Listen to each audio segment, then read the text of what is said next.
How did the Wrong Man's come about, Matt? Well, how far back do we want to go?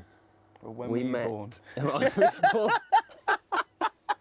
22nd of August 1978, a young man was born who had an idea. No, Well, we first met on the set of a film called Telstar, directed by Nick Moran, and then we sort of hit it off then and worked together a couple of times after. James was kind enough to write a part for me and Gavin and Stacey. And it was with Ruth Jones, the amazing Ruth Jones. She knew about it, not like I said. Yeah. Yeah. And then on the set of Gavin and Stacey, we started talking about. We started talking about our love of American box set shows. You know that, and that feeling of just having to watch the next week and the production values that are in those shows, and we sort of thought, and we started talking about, I wonder whether it would be possible to do something where the stakes are that high and the polish is that sort of filmic, if you like.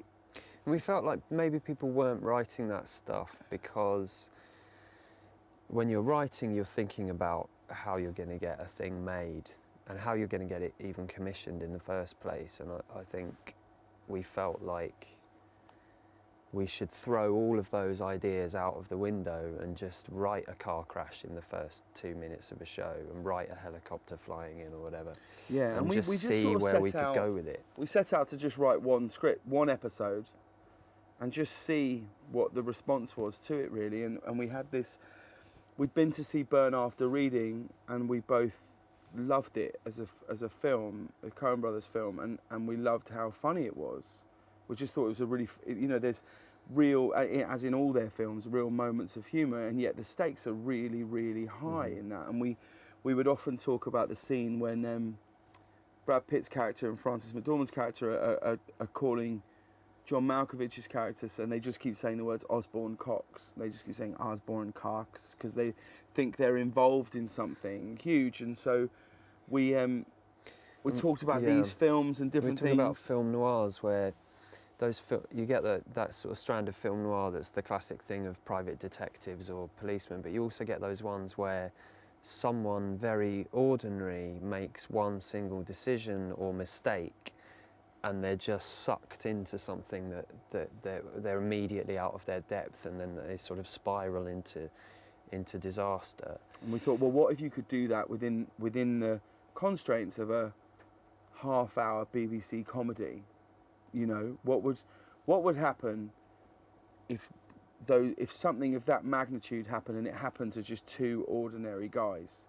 There would be real moments in that were very funny. There would be moments where you're going, I don't know, well, I don't know either. What do you think we're going to do? And we would talk about, like, in things like 24 or the Bourne films and stuff like that. There would be a moment where they might go, we have to go to Paris, and it would just cut to two shots of Paris, and Jason Bourne would be coming out of a subway, and if that was our show, we'd try and have the exact same intensity, the exact same reason and meaning, and go, we have to go to Paris.